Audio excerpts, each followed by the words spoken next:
इस्पात नगरी भिलाई के नेहरू नगर स्थित राधा कृष्ण मंदिर में श्री बांके बिहारी ट्रस्ट के द्वारा नवधा पारायण रामायण पाठ का भव्य आयोजन किया जा रहा है। आयोजन के दूसरे दिन भी श्रद्धालुओं में उत्साह देखते ही बना। जहाँ पर कृपा राम की होई वहाँ पर कृपा करे सबके। जिन पर भगवान की कृपा है वो लोग ही प्रेरित होकर के ऐसे मानस के आयोजन में सम्मिलित हो पाते हैं। और दूसरा मैं आग्रह करूंगा बालकों से, युवाओं से, नई पीढ़ी से कि वो भी इस प्रकार के आयोजन में जुड़े और श्री रामचरितमानस का पाठ करें। गृहस्थ में कैसे रहें, जैसे अभी बच्चों में शादी के जैसे बाद तनाव हो जाते हैं, विलग होने के लक्षण आने लग जाते हैं, उन सबसे बचना है तो श्री रामचरितमानस का पाठ करो। मानस चरण राम तीरथ चली जाही, राम बसहु तिनके मन माई। जिन व्यक्तियों के चरण भगवान के तीर्थों में जाते हैं तो भगवान कृपा करके उनके हृदय में विराजमान होते हैं। तो हमारे अनेक ग्रंथ हैं, उसमें ये रामचरितमानस एक ऐसा ग्रंथ है जिसमें हमारे जीवन में किसके साथ कैसा व्यवहार करना चाहिए, पिता का पुत्र के साथ, पुत्र का पिता के साथ, पत्नी का पति के साथ, भाई का भाई के साथ, मित्र का भगवान मित्र के साथ कैसा संबंध होना चाहिए, ये सारे संबंध हमें बताए जाते हैं और हम उससे कुछ सीखते हैं। गौरतलब है कि नेहरू नगर स्थित राधा कृष्ण मंदिर में 21 फरवरी से 1 मार्च तक भव्य नवधा पारायण रामायण पाठ का आयोजन किया जा रहा है। इस रामायण पाठ में बड़ी संख्या में श्रद्धालु उपस्थिति दर्ज करा रहे हैं और भक्ति धारा में लीन रामायण पाठ कर रहे हैं।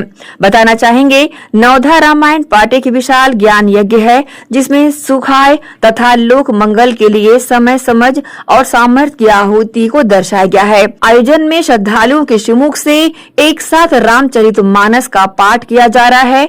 नवधा पारायण रामायण पाठ में पंडित गिरधर गोपाल जी असोपा जोधपुर वालों के द्वारा एवं पंडित सुशील असोपा जोधपुर वालों के श्रीमुख से रामायण का पाठ कराया जा रहा है।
अपने श्रीमुख से रामायण पाठ करा रहे पंडित सुशील असोपा जोधपुर वालों ने अपनी प्रतिक्रिया दी। उन्होंने युवाओं को बढ़ चढ़कर इसमें हिस्सा लेने की अपील की। आज दूसरा दिन है, नेहरू नगर राधा कृष्ण मंदिर प्रांगण में नवधा पारायण राम पाठ का वो किया जा रहा आयोजन। किस तरह का ये आयोजन है और भक्ति में धारा में लोग डूबे हुए हैं, किस तरह की प्रतिक्रिया देते हैं? यह रामचरितमानस का नवाहन पारायण अनुष्ठान है। देखो, वैसे तो खूब कथाएं होती है, लेकिन इस कथा की विशेषता यह है कि इसमें हर जो श्रोता वहाँ बैठा है वो इस पाठ को करता है और अक्सर सह पाठ को करता है। तो इसमें प्रत्येक श्रोता भी वक्ता बन करके श्री रामचरितमानस का संपूर्ण गायन करता है। और दूसरी, जहाँ पर कृपा राम की होई वहाँ पर कृपा करे सबके। जिन पर भगवान की कृपा है वो लोग ही प्रेरित होकर के ऐसे मानस के आयोजन में सम्मिलित हो पाते हैं और जिन पर नहीं है उनको साथ वाले की कृपा से उनको मौका मिल जाता है।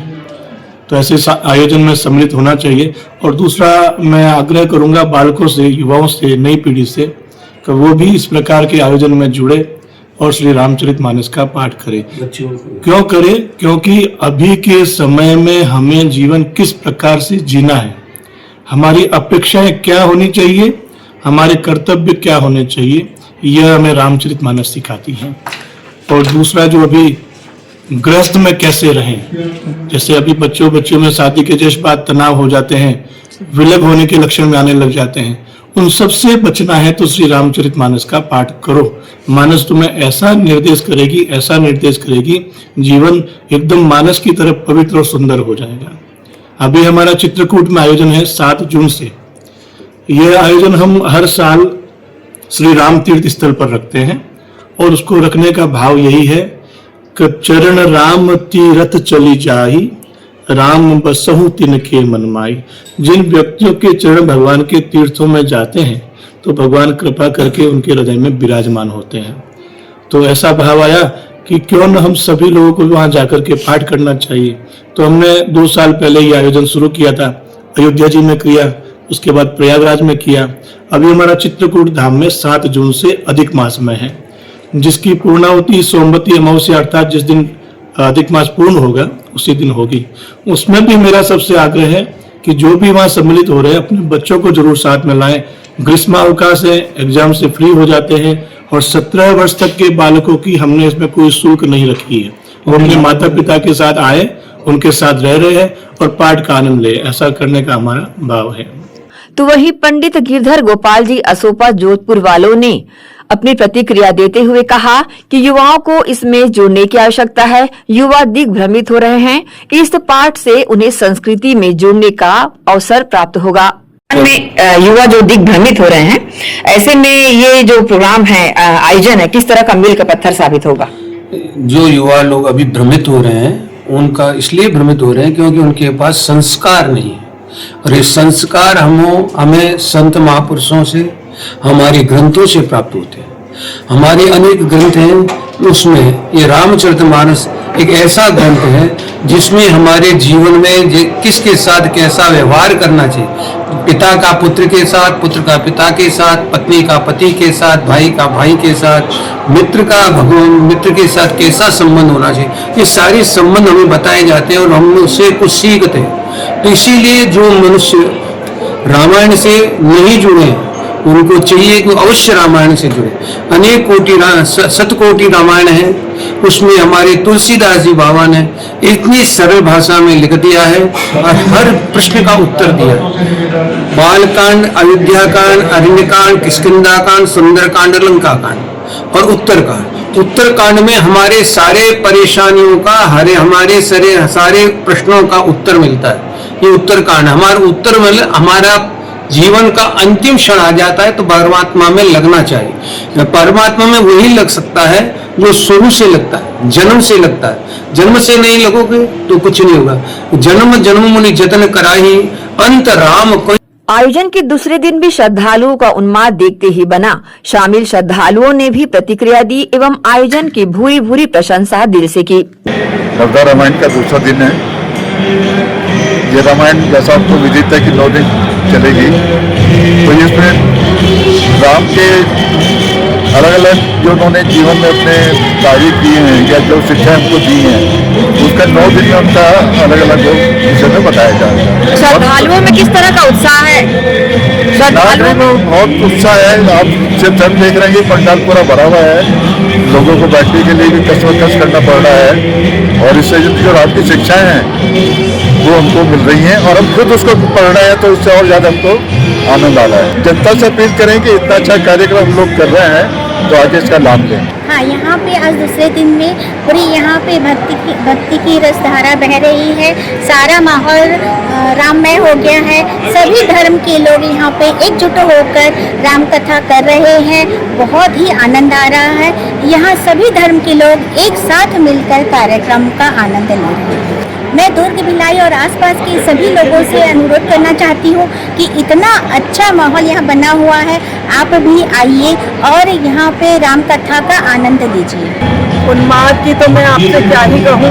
आज यहाँ की भीड़, लोगों का उत्साह और एक पढ़ने में जो आनंद आ रहा है, आप स्वयं उसको रिकॉर्ड कीजिए और वो पूरी दुनिया को दिखाइए कि हमारे जो बांके बिहारी ट्रस्ट के जो भी सदस्य हैं, हमारे अध्यक्ष हैं, महिला समिति की अध्यक्षा हैं, उन्होंने इतना प्रयास किया है, मतलब बता नहीं सकते, शब्दों में तो नहीं कह सकते उनको। और ऐसे प्रयोजन लगभग भिलाई में होते ही रहते हैं, ऐसे बड़े बड़े आयोजन।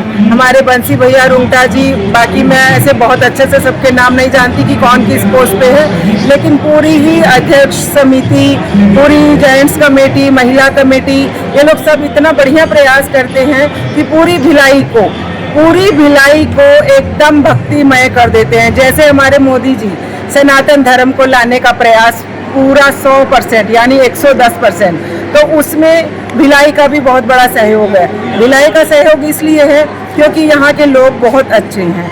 यहाँ जैसी आप भावना बहाओगे, लोग उसी भावना में बह जाते हैं। और हमारे अध्यक्ष वगैरह जो भी कहते हैं, सभी मेंबर उनका बहुत अच्छा साथ देते हैं, क्योंकि उनको इतना अच्छा सम्मान मिलता है। ऐसी व्यवस्था, इतना बढ़िया इंतज़ाम हर जगह नहीं मिलेगा देखने के लिए आपको, जो कि यहाँ पर मिलता है हर समय। पिछले बार गीता जी का 3 दिन का हुआ था, उसमें भी बहुत अच्छी भीड़ जुटी थी और बहुत ही अच्छे इंतजाम हुए थे। और आज भी आप स्वयं देख सकती हैं कि कितने अच्छे इंतजाम हैं। कहीं पानी की व्यवस्था है, अभी जैसे थोड़ा सा 20 मिनट का इंटरवल दिया है, तो उसमें पूरा हाई टी का इंतजाम किया गया है। इस तरह के इंतजामात के रहते हुए सभी लोग बहुत ही इंजॉय करते हैं। थकान उतारने के लिए चाय पीते हैं, फ्रेश होने के लिए पानी पीते हैं और फिर से भक्ति में लीन हो जाते हैं। धन्यवाद। नवधा पारायण रामायण पाठ का आज दूसरा दिन था। दूसरे दिन भी श्रद्धालुओं ने रामायण का पाठ किया एवं भक्ति धारा में लीन नजर आए। आयोजन में पूरे दिन भव्यता से रामायण पाठ कराया जाएगा। आयोजकों ने दुर्ग भिलाई की जनता से अपील की है कि वे उससे जुड़ें और भक्ति धारा में लीन हो रामायण का पाठ करें। एसीएन न्यूज के लिए शाहीन खान की रिपोर्ट।